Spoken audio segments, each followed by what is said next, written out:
Olá, caros colegas. É um prazer estar aqui de novo com vocês para falar sobre nutrição de cães e gatos.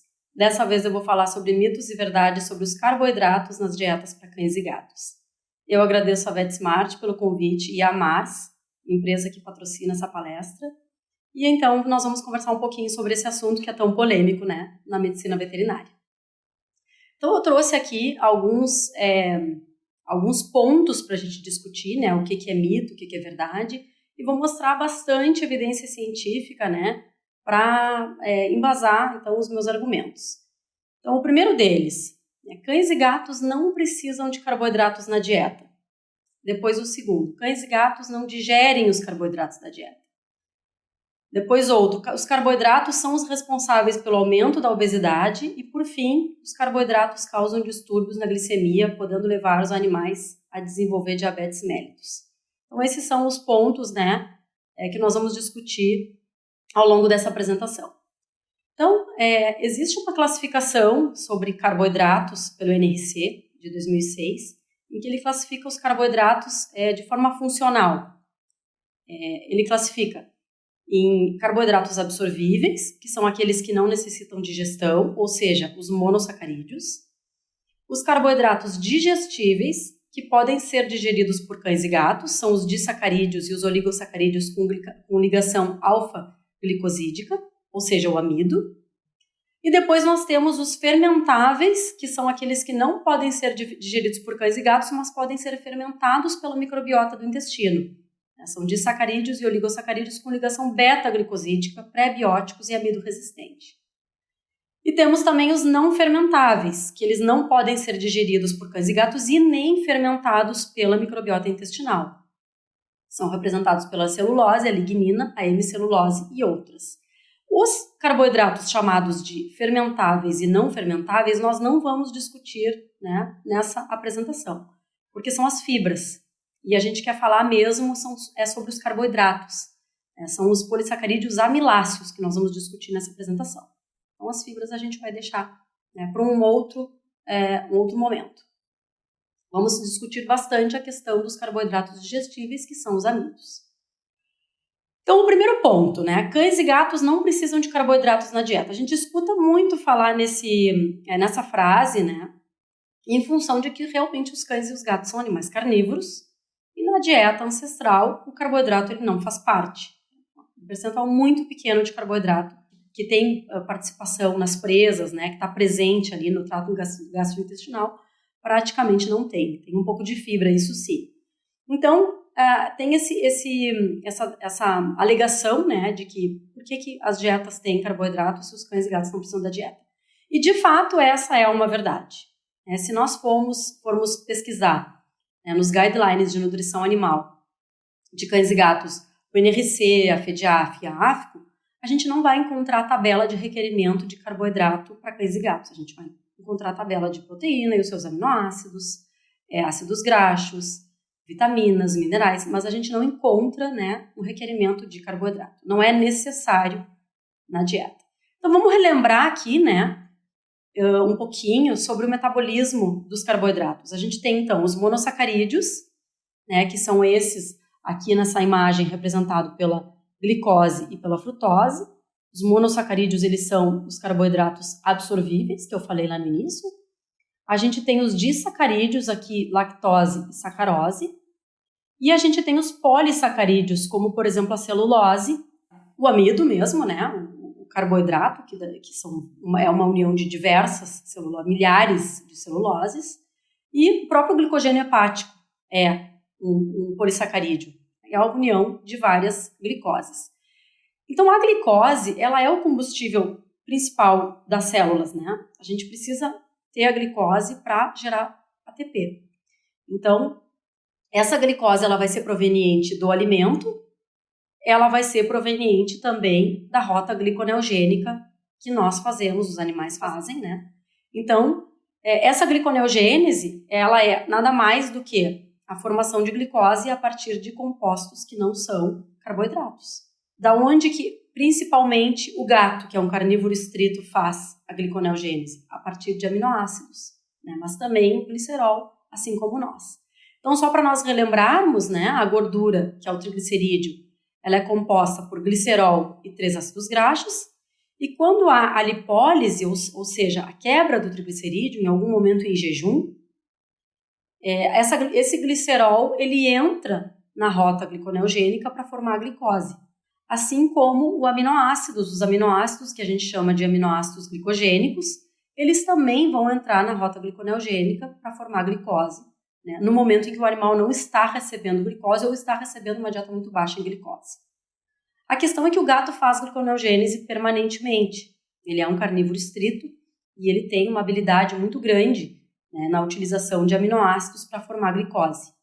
Então, o fato é que os animais eles não têm uma necessidade de carboidrato porque eles conseguem a glicose a partir dos aminoácidos e do glicerol. E aí vem a pergunta, então por que as rações contêm carboidrato se não é, né, um nutriente importante e necessário nas dietas? E aí eu sempre falo, né, quem já assistiu minhas aulas e minhas palestras sabem que eu sempre tenho esse discurso de que a gente comparar o animal de hoje em dia com o animal da natureza é um pouco incoerente, porque os animais na natureza, tudo bem, eles não comem carboidrato, mas na nossa casa, domesticado, eles também não são castrados e eles também não estão confinados. Então, a gente tem que fazer alguns ajustes nas dietas dos animais para auxiliar, para adaptar, né, a vida que eles têm atualmente conosco. Será que se nós dessemos uma dieta de alta proteína, alta gordura para os gatos que hoje estão em casa, sem fazer exercício, castrados, será que isso seria a melhor opção, a melhor dieta? Então, a gente tem que estudar, a gente tem que ver evidência científica. É muito mais importante ir atrás, né? É muito mais, a gente consegue embasar muito mais o nosso argumento tendo evidência científica, e vocês vão ver que eu vou trazer bastante evidência científica aqui para essa aula de hoje, do que simplesmente imaginar, eu penso que é assim, porque na natureza é assim. Então, a gente precisa trabalhar muito com evidência científica. Então, nas rações secas, e aí vamos conversar um pouquinho, né, sobre a importância, embora o carboidrato não seja necessário, ele tem sim uma importância, ele é fonte de energia, né, essa é uma das importâncias dele. O carboidrato, 1 grama de carboidrato fornece 4 calorias, enquanto que a proteína fornece 4 calorias também, né, são números arredondados, tá? E a gordura 9 calorias por grama. Então, a gordura fornece muito mais do que o dobro de calorias do que carboidratos e proteínas. Mas o carboidrato tem aí também uma função de fornecer calorias, energia. O carboidrato ele também é necessário para extrusão nas dietas secas. É necessário colocar um pouco de amido, né, e uma quantidade que até não é tão pouco assim, para poder fazer o kibble, né, bem gelatinizado, bem extrusado, para que o animal consiga fazer a digestão. E eles são indispensáveis em algumas formulações, que nós já vamos ver. Então, a gente tem que pensar o seguinte, na natureza os animais não viviam tanto quanto vivem hoje. Eles morriam muito mais cedo. Existem estudos que mostram que gatos selvagens vivem aí uma média de 4 anos. Então, hoje os animais vivem 20. Então, eu vou mostrar logo em seguida que a gente precisa fazer adaptações nas dietas de animais doentes. Então, eu digo que o carboidrato ele é flexível, a gente consegue jogar muito os níveis de carboidrato conforme a nossa conveniência, né, conforme o tipo de dieta que a gente quer formular. Então, eu trouxe aqui uma tabela de um alimento para um cão saudável, né, com níveis médios aí de umidade, proteína, extrato etéreo, fibra bruta, matéria mineral e carboidrato. De uma ração boa, uma ração super premium, certo? Então, eu coloquei ali uma proteína bruta de 28 para um cão saudável, uma gordura, o extrato etéreo é a gordura, de 16, a fibra bruta 4%, a matéria mineral 7%. E aí, como é que eu sei quanto é o carboidrato se o carboidrato não vem no rótulo? A gente desconta de 100 tudo que tem ali, né, dos macronutrientes. Então, 100 menos a umidade, a proteína, a gordura, a fibra, a matéria mineral, é o carboidrato. Então, vocês podem fazer isso é possível calcular o carboidrato de qualquer ração no mercado. Bom, mas aí eu tenho um cão com uma doença renal crônica. Qual é a primeira coisa que nos vem à cabeça em termos de dieta para um animal com doença renal crônica? Diminuição de proteína, né? Porque a gente quer reduzir o fósforo da dieta. Então, eu vou ter que baixar essa proteína, botei ali para 15. Bom, é uma redução importante. Eu tirei 13% da dieta do cão saudável, fiz uma dieta com 15%. Para onde eu vou colocar esses outros 13% que sobraram? A minha dieta precisa fechar em 100%, então eu tenho 13% que eu preciso dividir. Eu coloquei ali 4% no extrato etéreo de gordura e o restante eu coloquei no carboidrato, eu aumentei o carboidrato. Porque eu também não quero deixar esse animal com uma dieta muito gordurosa. Todo mundo sabe, né, os veterinários sabem que as dietas terapêuticas para doença renal, elas tendem a ser mais gordurosas, justamente por isso. As fórmulas, elas fecham em 100%. Se eu tiro um macronutriente, eu necessariamente vou aumentar outro. Bom, e aí eu não posso aumentar muito a fibra. Né? A fibra, eu preciso de um alimento digestível. Matéria mineral eu não quero aumentar. Matéria mineral, quanto mais baixa, melhor. Então, eu vou ter que aumentar o carboidrato, né, ou a gordura. E aumentei um pouquinho aí. Mas vamos supor que eu tenho um cão que tem doença renal crônica e também tem dislipidemia ou tem pancreatite. O que eu tenho que fazer? Eu tenho que diminuir a proteína e também a gordura. E aí? E aí eu jogo tudo pro carboidrato. E aí eu fiquei com uma dieta de 59%, quase 60% de carboidrato, comparada com uma que eu tinha ali de 35%. Então percebam que o carboidrato ele não pode ser visto como vilão. Ah, Manuela, mas numa dieta normal, para um animal saudável, não tem necessidade de ter muito carboidrato. Concordo, plenamente. Não tem necessidade. Mas a gente não precisa tirar completamente. É isso que a gente vai ver na aula de hoje. Bom, e aí quanto de carboidrato as rações contêm? Porque isso também é uma dúvida, né, de muitos colegas. Qual é a dieta que tem menos carboidrato? Qual é a que tem mais carboidrato? Varia muito. E aí, é claro que as rações econômicas, elas têm mais carboidrato. Porque o carboidrato, de fato, ele é mais barato.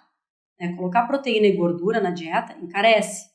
Então, nas pesquisas que eu fiz, eu peguei uma média ali das rações econômicas que eu encontrei na internet, e em torno de 48%, 50% de carboidrato nas rações econômicas. Já as rações premium, cai um pouco o teor de carboidrato para 40%, 42%. E a super premium cai bastante, vai de 20% a 38%. Imagina, tem ração super premium com 20% de carboidrato. É pouco. É totalmente aceitável, até mesmo por pessoas que buscam dietas com baixo carboidrato. Para gatos, eu encontrei rações econômicas com 37% a 38%, premium 32% a 38% e super premium 18% a 35%. Então vejam que também aqui a gente tem dietas para gatos saudáveis com baixo carboidrato. É possível encontrar diversos teores. É o que eu sempre digo, as rações não são todas iguais. Existe uma grande diferença entre as categorias, como vocês podem ver aí, e também dentro das categorias. Então, pesquisem, procurem para o paciente de vocês aquela dieta que tem um perfil mais adequado, porque a nutrição ela deve ser individualizada. E depois eu dei uma pesquisada nas dietas úmidas, e o que a gente percebe nas úmidas? Não existe uma diferença tão grande, primeiro, entre úmidas de cães e gatos, em níveis de carboidratos, e também entre premium e super premium. Alimento econômico úmido não tem, né? É difícil essa classificação, né? Os alimentos úmidos, eles tendem a ser melhores, mais digestíveis, né? Com uma digestibilidade mais elevada, teor de proteína e gordura mais alto, e por isso o carboidrato é reduzido.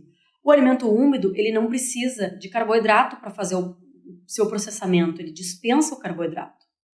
Assim, diferente do alimento extrusado, que precisa do carboidrato do milho, do arroz, do carboidrato em si para poder fazer a extrusão, formar o kibble, o alimento úmido não tem essa necessidade. Então, naturalmente, ele é menor em carboidrato. Como vocês podem ver, há uma amplitude grande aí, né, de 8% a 24% de carboidrato nas dietas úmidas.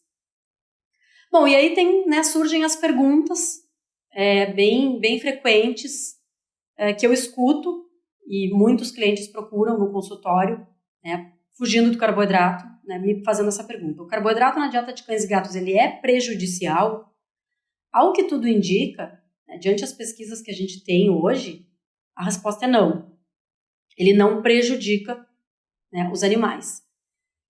E outra pergunta, né, que também vem logo depois dessa. O carboidrato na dieta, então, ele é vantajoso? Também não. Na verdade, é aquela história. Ele nem ajuda, nem atrapalha. Em alguns casos ele é importante, como a gente já viu, no manejo de uma doença, de doenças concomitantes, em que eu tenho que jogar os níveis de macronutrientes. Em outras vezes ele pode atrapalhar, a gente não quer, vamos supor uma neoplasia, vou fazer uma dieta para um animal com câncer, eu vou fazer uma dieta baixa em carboidrato, baixa em glicose. Agora, uma dieta que eu tenho que fazer para um animal doente renal crônico, eu vou ter que aumentar o carboidrato. Então, essa resposta é prejudicial, é vantajoso? Em termos genéricos, não. Não é prejudicial, não é vantajoso, né? Não tem inconveniente, não é conveniente. Então, é trabalhar o animal em si, o paciente, e definir qual vai ser o perfil de macronutrientes da dieta. Bom, o segundo ponto é que cães e gatos não digerem os carboidratos da dieta. A gente viu que cães e gatos não precisam de carboidratos, era uma verdade, né? Eles não têm requerimento. E agora a gente está vendo que cães e gatos não digerem os carboidratos da dieta. Esse aqui é um mito. Já tem inúmeras pesquisas, né? Esse assunto é antigo, tem pesquisa antiga demonstrando que a digestibilidade de açúcares, de amido em cães e gatos, ela é bem elevada, inclusive. Então, sim, os carnívoros eles podem digerir os carboidratos, embora eles não possuam amilase salivar. Esse é um argumento muito, muito comum, né, dos tutores, quando eles chegam para nós, mas os cães e os gatos nem têm amilase salivar, como é que eles vão digerir o amido? Sim, mas eles têm outras enzimas, né, pancreáticas e intestinais, que fazem a digestão do amido. Alguns estudos sugerem níveis mais baixos de enzimas digestivas, como a amilase pancreática e de sacaridases intestinais, quando comparados aos cães, e outros dados indicam níveis mais elevados de disacaridases intestinais comparados aos cães.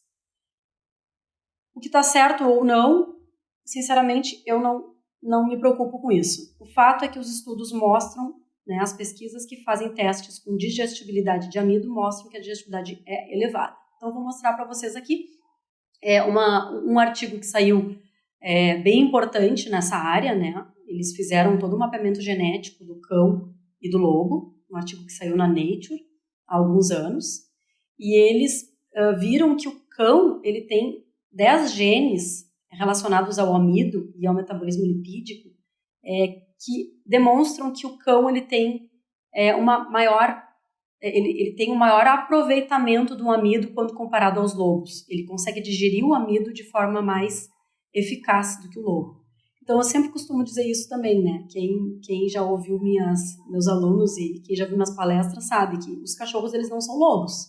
E esse artigo prova, né, que embora eles sejam muito parecidos geneticamente, existe essa diferença bem importante em termos de digestão do amido. Então, a gente tem aqui mais um estudo que foi feito aqui no Brasil, né, pelo grupo do professor Aulos de Jaboticabal.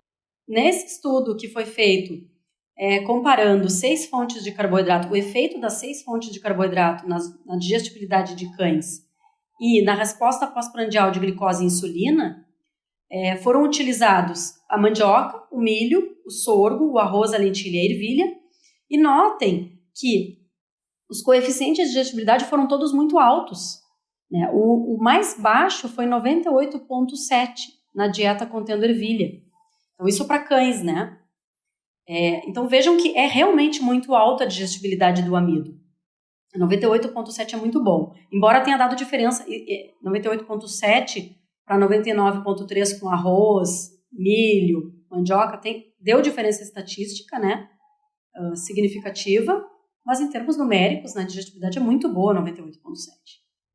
Esse outro estudo avaliou os efeitos da idade e do amido resistente na digestibilidade e nas respostas pós-prandiais de glicose e insulina de cães. Então aqui o amido resistente ele é como se fosse ele atua como uma fibra, um prebiótico. É um certo grau de gelatinização, né, que se durante o processo em que o amido ele fica mais resistente, o nome dele já diz, né, a digestão, funcionando, tendo uma ação mais como fibra. Então aqui a gente tem a digestibilidade, o coeficiente de digestibilidade do amido, né, comparando ali os animais adultos e velhos, e vejam que mesmo cães velhos, a digestibilidade do amido nesse estudo foi de 99,8 tanto para adultos quanto para animais mais velhos. Então, mesmo, né, a gente comparando aqui, ó, dietas com baixo amido resistente, a digestibilidade foi alta. E alto amido resistente, a digestibilidade também foi alta. Né? E entre adultos e idosos não teve diferença significativa. Então, mesmo dietas com alto amido resistente, a digestibilidade foi elevada. Outro estudo utilizando batata, né, avaliou a digestibilidade em cães adultos e filhotes. Esse estudo utilizando batata, o que eles fizeram? Eles fizeram inclusão, 3 níveis crescentes de inclusão de batata. Né? Ali, naquela coluna que está marcada, é a quantidade total, né, é a dieta de amido, né, total de amido, e o coeficiente, né, em adultos e filhotes, o coeficiente de digestibilidade em adulto e filhotes. Então vejam que nessa dieta sem batata, o coeficiente foi 96%, depois com inclusão de batata em filhotes e adultos, 95,9%, depois 96,7%, 95,9%, 96,6% e depois 97% aqui os filhotes com uma inclusão elevada, né, 300 gramas por quilo de amido, né, sendo esse amido a batata. Então, vejam, né, independente do tipo de amido que se usa, a gente viu ali que o estudo aquele com 6 fontes, mandioca, ervilha, lentilha, agora aqui batata. Se o amido ele é bem gelatinizado, ele é bem extrusado, a dieta ela foi bem cozida, né, teve todos os parâmetros que são feitos na fábrica, né, para ter um produto bom, a digestibilidade ela é bem elevada. Tá? Então, esse mito, né, então, que a gente quer desmistificar de que o carboidrato não é bem digestível, não é digerido pelos animais. Esse outro estudo aqui, ele foi feito em gatos, eu falei bastante em cães, agora eu vou mostrar estudo em gato. Vejam a data, né, 1976. O título, né, a digestão de carboidratos pelo gato doméstico. Então, eles utilizaram 6 fontes de carboidrato, e mais uma delas sendo a celulose, e avaliaram a digestibilidade desses carboidratos. Então, ali a gente tem monossacarídeos, disacarídeos e polissacarídeos. E a digestibilidade de todas elas foi muito elevada. A mais baixa foi ali do amido, de 0,9494,2%. Ou seja, de novo, né, ali glicose e sacarose, quase 100% de digestibilidade. Então, sim, o gato também, que é um carnívoro estrito, consegue fazer uma digestão muito satisfatória do amido. Então, ali marcando para vocês. Claro que a celulose, né, é uma fibra insolúvel, ali a digestibilidade, né, não tem digestibilidade porque é uma fibra insolúvel. Mas os demais carboidratos amiláceos, que a gente chama de polissacarídeos amiláceos, todos eles com digestibilidade superior a 94,2%. Esse outro estudo também avaliou a digestão de carboidratos, né, ali de açúcares, e também foi comparado algumas fontes de glicose, galactose, lactose em inclusão baixa e lactose em inclusão maior, e a sacarose, todas elas muito elevadas. A menor foi a da lactose em inclusão maior, que inclusive os animais tiveram diarreia, no estudo ela relata, mas mesmo assim foi 98,4% de digestibilidade, né, com uma quantidade de lactose bem elevada. Então isso chama atenção, né, que os animais, mesmo tendo, especialmente os gatos, né, que ao que tudo indica eles têm menos enzimas, essas enzimas elas conseguem aproveitar, né, conseguem quebrar o amido e fazer com que o açúcar seja absorvido. Bom, aqui eu tenho um outro estudo que foi feito também lá pelo pessoal lá do grupo de estudos do professor Aulos, que é muito semelhante àquele de cães que eu mostrei, em que foi testada a mandioca, o milho, o sorgo, o arroz, a lentilha e a ervilha. As mesmas 6 fontes de amido que eu mostrei naquelas dietas para cães. E vejam que a digestibilidade do gato ela é menor. Se vocês compararem digestibilidade, sempre que tem trabalhos com digestibilidade para cães e gatos, a digestibilidade da proteína do gato tende a ser menor, do extrato etéreo tende a ser menor, E do amido não é diferente, também é um pouco menor. Então ali deu a mandioca 98%, o milho 97,5%, o sorgo foi o menor coeficiente de digestibilidade desse estudo, 93,9%, ainda assim é elevado, né? Depois 98,6%, 95,2% e 96,3%. Isso demonstra o quê? Que qualquer uma dessas fontes de amido pode ser utilizada em dietas para gatos. E que, muitas vezes, a gente tem que fazer testes com curvas glicêmicas para poder, né, incluir uma ou outra fonte em determinados tipos de alimento para cães e gatos. Então, a gente vai falar depois, vou mostrar algumas curvas, alguns efeitos em glicemia também para a gente discutir isso. Bom, o outro mito é que os carboidratos eles são os responsáveis pelo aumento da obesidade. Esse é um mito que é bem difícil da gente derrubar. É porque as pessoas tendem a achar que como o ser humano engorda, né, e a gente sempre quer cortar os carboidratos da nossa dieta, porque o carboidrato é o vilão, na verdade existe muito essa questão do ser humano achar que tudo que se aplica para o humano se aplica para o cão. Na verdade, o que acontece, o que os estudos vêm mostrando, é que como o carboidrato ele tem bem menos caloria do que a gordura, o que leva à obesidade é uma série de fatores. Mas um deles, né, um dos fatores é que a gordura, por ter mais do que o dobro das calorias, né, do que o carboidrato, eu mostrei para vocês lá que a caloria da gordura é 9 kcal por grama, enquanto que do carboidrato da proteína são 4. A gordura estaria muito mais relacionada, o nível de gordura da dieta, mais relacionada à obesidade do que o carboidrato, assim como um fator isolado, independente. Então aqui eu encontrei diversos estudos, né? Tem muitos estudos, aqui eu coloquei alguns, que cita que a castração é um fator de risco importante para os animais ganharem peso. Não significa que a gente não vai recomendar castração, né? A gente sabe que existem benefícios na castração. Mas a gente tem que orientar o cliente que após a castração, né, o metabolismo dos animais ele diminui, o animal tende a necessitar menos calorias para manter o peso do que quando ele é inteiro. Então tem que fazer um ajuste na dieta. O animal tem que comer menos. E isso não acontece. Geralmente o animal tem um alimento disponível e além do metabolismo baixar, alguns estudos demonstram que eles têm mais fome, eles comem mais. E aí a ingestão calórica, né, essa ingestão calórica aumentada acaba levando o animal ao ganho de peso. Então, só botei alguns artigos que eu encontrei, mas pode ter certeza que tem outros. Outros estudos demonstram que são as dietas altas em gordura que fazem com que o animal engorde, né, e não dieta rica em carboidrato. Esse aqui é um estudo que concluiu que a castração e a dieta alta em gordura e não a dieta alta em carboidrato induz o ganho de peso e a gordura em gatos domésticos. O próprio título ele já faz a conclusão do estudo. Então notem que a partir do momento em que o animal ele recebe a dieta alta em gordura, aqui, esse daqui são os animais, né, que receberam dieta alta em gordura, eles demonstram um aumento em ganho de peso, e aqui, após a castração, os animais aumentam também o ganho de peso.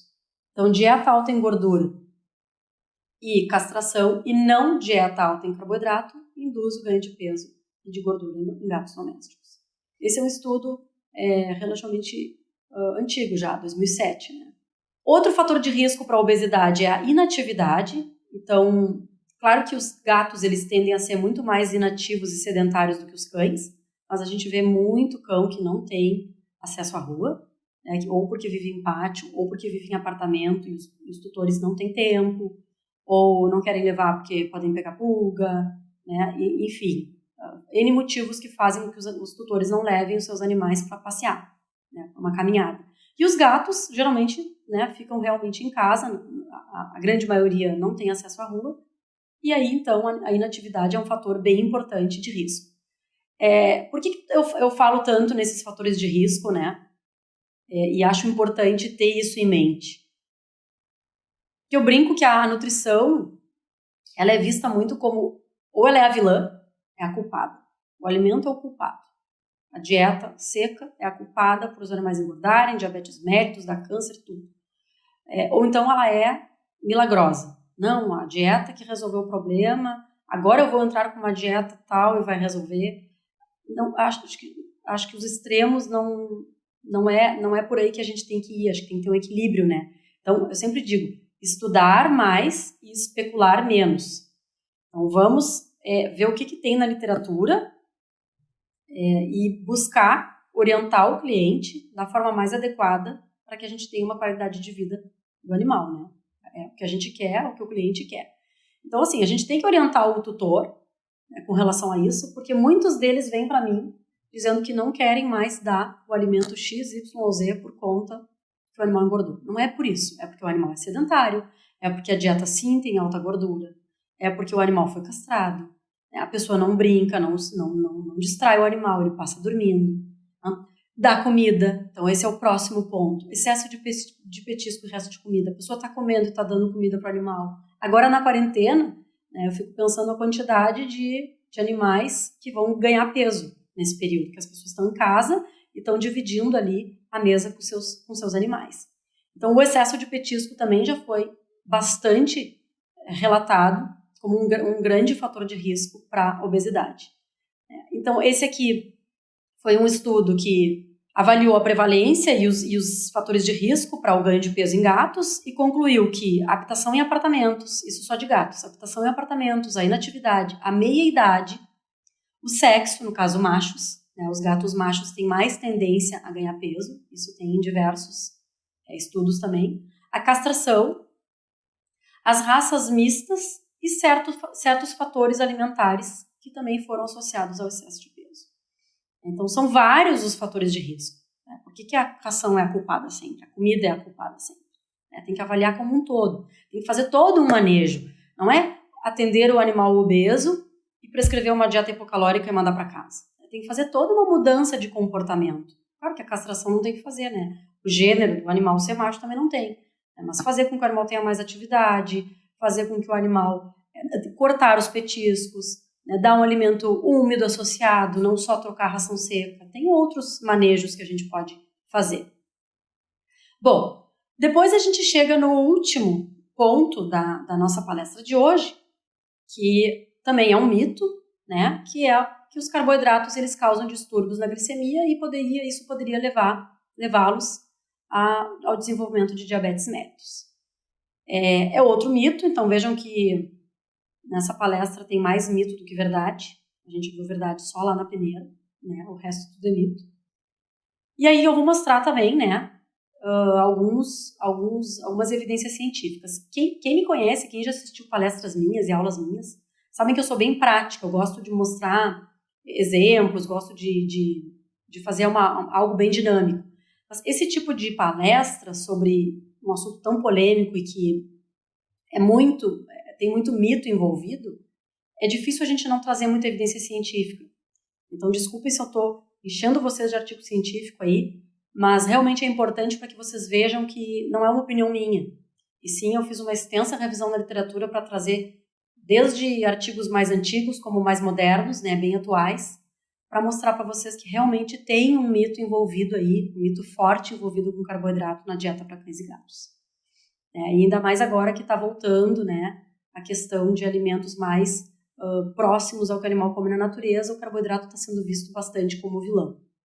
Então, acho que é importante trazer essas informações para vocês. Né? Esse estudo aqui, ele avaliou a resposta pós-prandial de insulina, de glicose, em gatos magros e obesos, né? Com dietas alta em gordura, média, alta em gordura, alto carboidrato e alta proteína. Então, notem que aqui no gráfico da glicose, né, que mostra aqui o índice, o nível glicêmico, esses animais aqui, do triângulo, são os animais que comeram alta gordura. E foram os que tiveram maiores níveis de glicose, estatisticamente diferentes. Então, não foi a dieta que consumiu o alto carboidrato. O alto carboidrato é a bolinha escura.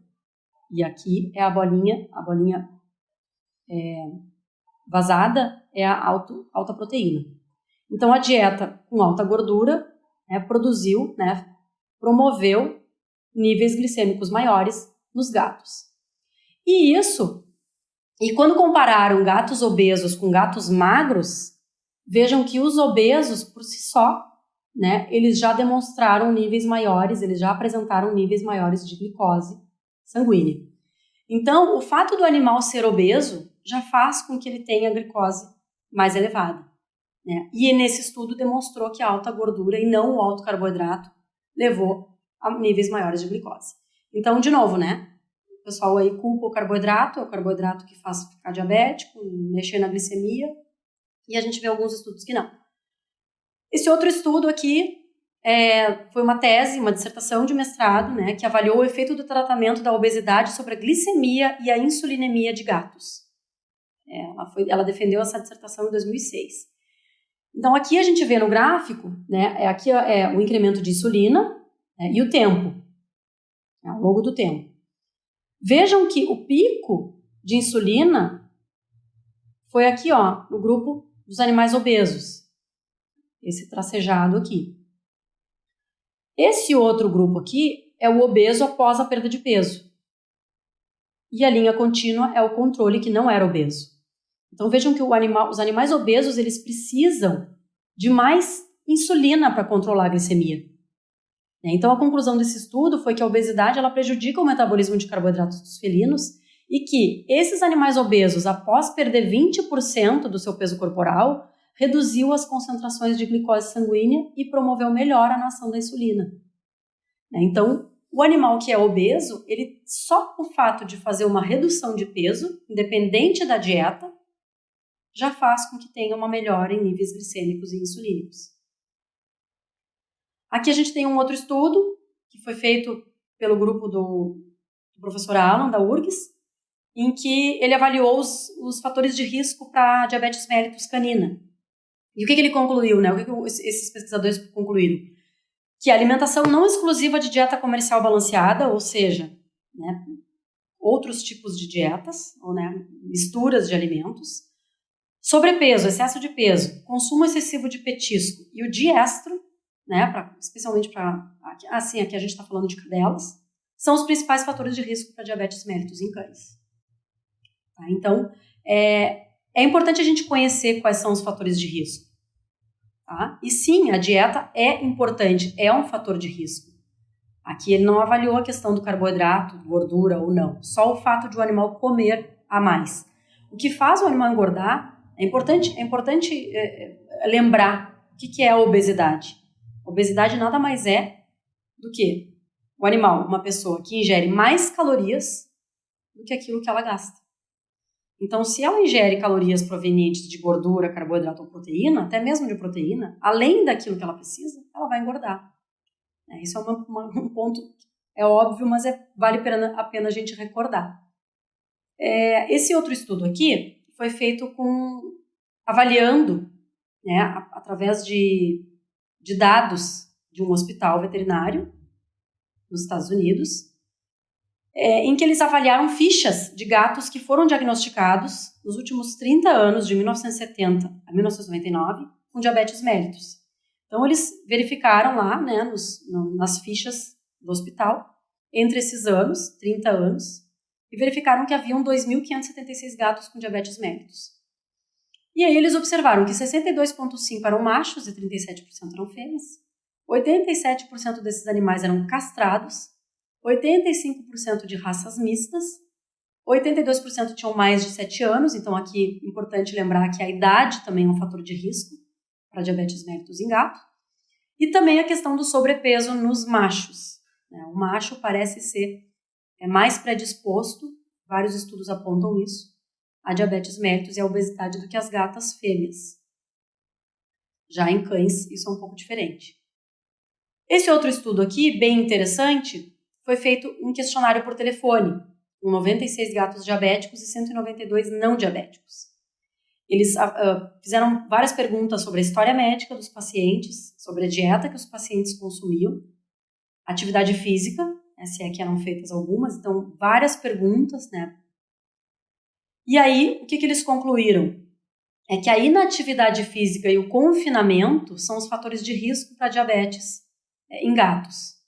E a ingestão de alimento seco não é fator de risco independente para diabetes. Eles observaram que muitos desses cães não diabéticos, eles consumiam alimento seco e não eram diabéticos. Então, demonstrou que o fato do animal ser sedentário, ficar confinado, é muito mais importante o fator de risco para diabetes do que o alimento que ele come, especialmente o seco, por ter mais quantidade de carboidrato. Esse outro estudo aqui, também com gatos, que foi publicado em 2007, eles avaliaram a resistência insulínica, a distribuição de gordura em gatos magros e obesos antes e depois da perda de peso. Foi dividido os grupos em dieta.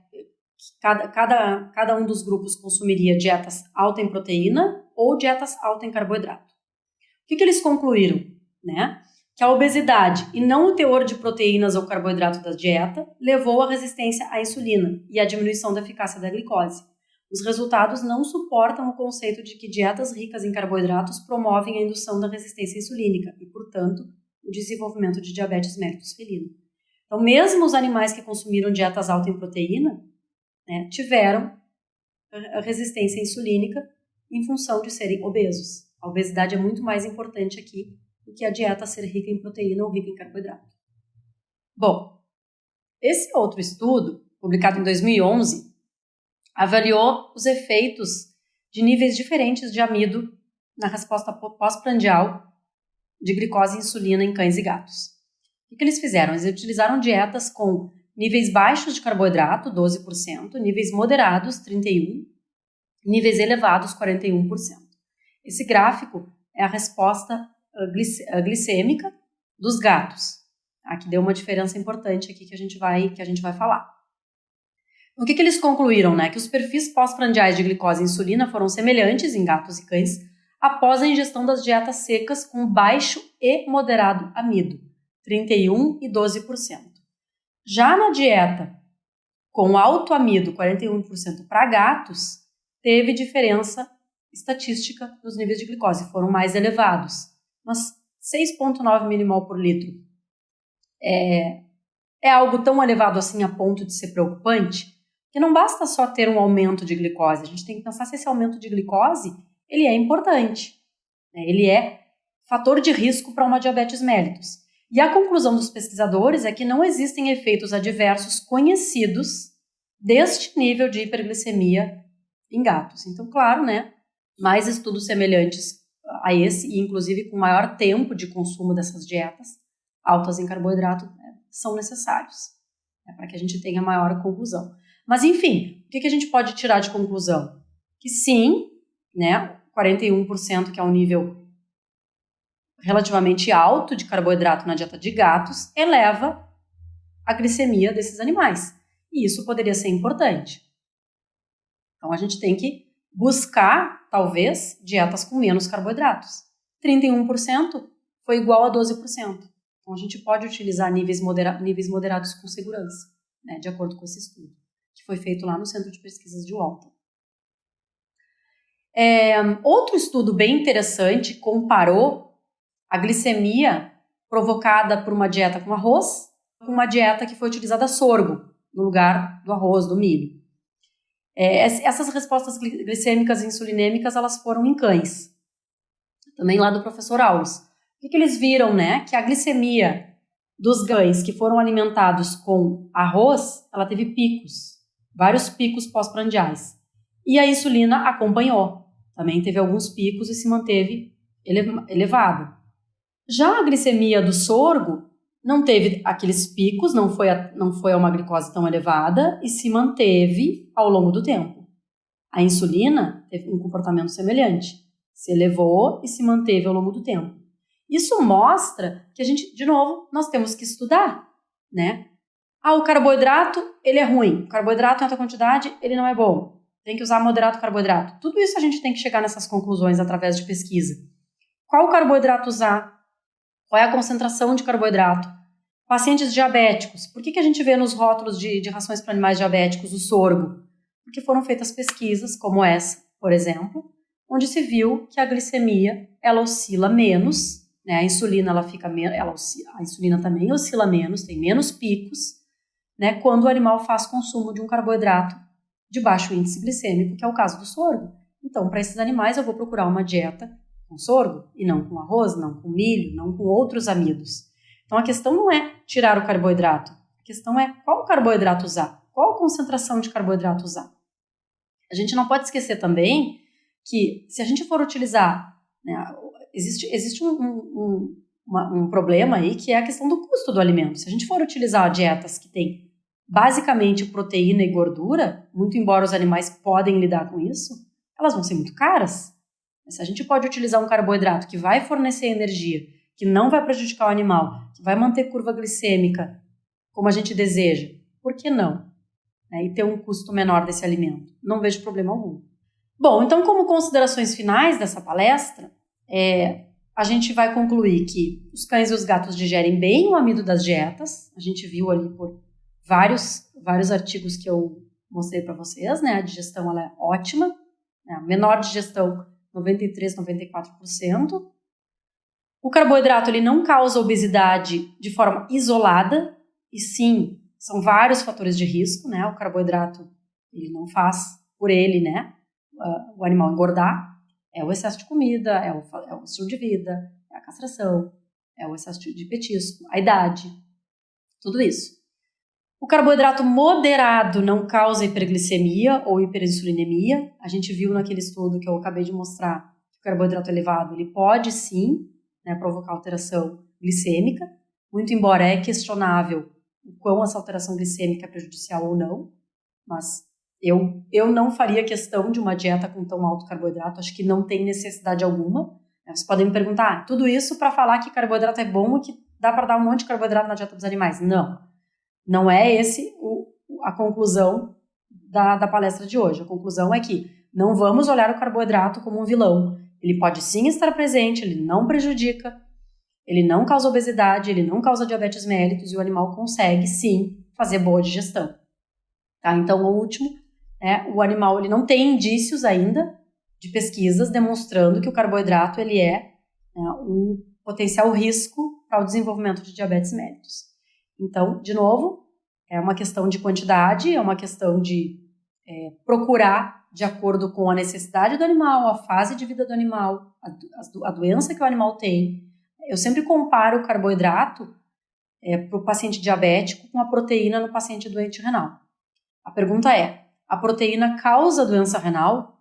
Não, já foi provado, né, acho que esse mito já foi derrubado, que a proteína, mesmo em excesso, num paciente saudável, ela não causa a doença renal. Mas se o paciente vier a ter a doença renal, eu vou baixar a proteína da dieta, porque aí sim, ela em excesso vai prejudicar. Na verdade, o fósforo, né, que a gente quer reduz a proteína para redução de fósforo. A mesma coisa o carboidrato. O carboidrato em excesso causa diabetes mellitus ou hiperglicemia, ou mexe causa um distúrbio glicêmico, metabolismo de carboidratos? Não, o carboidrato em excesso, né, em níveis moderados, na verdade, né, não vamos dizer em excesso, porque tem pouca pesquisa com níveis bem excessivos, né, como a gente viu agora. Em níveis moderados, não causa nenhum problema, né, de glicemia ou diabetes mellitus. Mas se eu tenho um paciente diabético, eu vou reduzir a quantidade de carboidrato e vou utilizar um carboidrato de baixo índice glicêmico, como, por exemplo, o sorgo. Então, é uma questão da gente ajustar, é uma questão da gente entender primeiro e aí sim fazer o ajuste de acordo com a necessidade particular do paciente. Tá bom? Bom, então era isso que eu tinha para conversar com vocês hoje. Eu espero que vocês tenham gostado. Fiquem à vontade para me procurar no Instagram, no meu site. Eu vou deixar ali para vocês, para tirar dúvidas, para falar se gostaram, para falar se não gostaram, o que pode melhorar. Gosto de ter o feedback dos colegas que assistem às minhas aulas. Então, eu faço bastante divulgação dos meus e-books, acho que a maioria do pessoal já baixou, né? O meu Instagram é Manuela Vetnutri, meu site é veterinarianutricionista.com.br. Vocês podem lá fazer contato comigo através de e-mail e pedir todo esse material aí que eu tenho. Podem me pedir, eu mando todos os artigos que vocês quiserem, eu tenho todos salvos numa pastinha, não me dá trabalho nenhum, é só compartilhar, tá bom? Muito obrigada.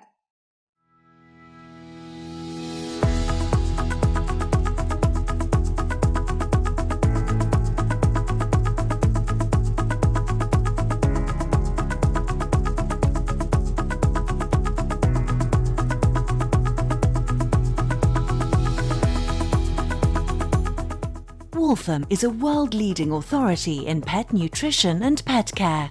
It provides the fundamental scientific research for Mars Pet Care, helping to drive its vision of a better world for pets. As part of Mars Incorporated, we are privately owned. That gives us the freedom to commit to long-term studies that provide deep scientific understanding of the unique nutritional and other care needs of pets. Waltham science is applied in all Mars Pet Care products, contributing to the health and happiness of cats, dogs, fish and horses throughout the world. The Waltham Centre for Pet Nutrition is located in the English countryside. It has modern laboratories and specially designed pet facilities that are home to approximately 200 dogs, 400 cats and numerous fish. Over 200 people work here, half of whom work directly with our pets. Over 50 years of pioneering work has put Waltham science at the forefront of the pet care industry through our caring science, our groundbreaking research and our leading expertise. At the heart of our approach is what we call our caring science. This means working closely with our pets to ensure they are happy and healthy so that we can achieve meaningful scientific results. Each pet has an individually tailored care package involving socialization with people and other pets, and lots of play and exercise. Our pets are trained to participate in studies with reward-based techniques, so for them it's just a fun game. We are even able to train our pets to voluntarily provide us with saliva samples to use in our oral health research. Groundbreaking studies continue to put Waltham research at the forefront of pet science and nutrition. Questions that our investigations address include: what levels of essential nutrients do pets need as they grow and age? How do they digest and metabolize nutrients? How and what do they taste and smell? How does the special bond between pets and people enrich our lives? Our science has a long heritage of driving improvements in pet nutrition. For example, in 1991, whilst it was known that taurine is an essential component of a cat's diet, Waltham Expertise was the first to establish and publish the amount of this amino acid needed in canned cat food. Another milestone in Waltham's research was our collaboration with other experts in academia and industry to establish safe levels of vitamin A for puppies. This work provided guidance for pet food regulators and continues to be used in puppy food manufacture today. Good oral health is critical to an animal's well-being. We have been at the forefront of global efforts to gain a better understanding of tooth and gum disease in dogs and cats. We have adapted a specialized technique used by human dentists to measure plaque on dogs' teeth without the need to sedate or restrain them. By shining blue light on the teeth of fully conscious dogs, we can measure the natural fluorescence of plaque bacteria and see how effective different dental chews are. We know that pets are good for us in many different ways.